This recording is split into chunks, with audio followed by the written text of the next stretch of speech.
રાજકોટ શહેર વિસ્તારમાં યુવાધન નવા નશાના રવાડે ન ચડે તેમજ સે નો ટુ ડ્રગ્સ મિશન અંતર્ગત ગઈકાલ તારીખ 15/9/2024ના રોજ રાજકોટ શહેર એસઓજી પીઆઈ SM જાડેજા તથા તેમની ટીમની એક અંગત બાતમીથી રાજકોટના જંગલેશ્વર વિસ્તારમાં રહેતા બે શખ્સ રફીક યુસુફભાઈ જુણેજા અને અસલમ ગુડ્ડુભાઈ સૈયદને 51 કિલો ગાંજા સાથે પકડી લેવામાં આવેલ છે।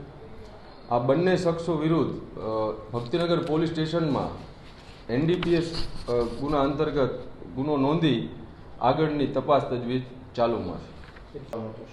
આ બંને શખ્સો ઉપર હજી સુધી કોઈ ગુનાહિત ઇતિહાસ ધરાવતા નથી। જાવેદભાઈ જુણેજા કરીને એક માણસ છે, એનું આમાં નામ ખુલેલું છે, એમને પકડવાની તપાસ તજવીજ ચાલુમાં છે। એ બાબત ઉપર પણ હજી તપાસ તજવીજ વધુ ચાલુ।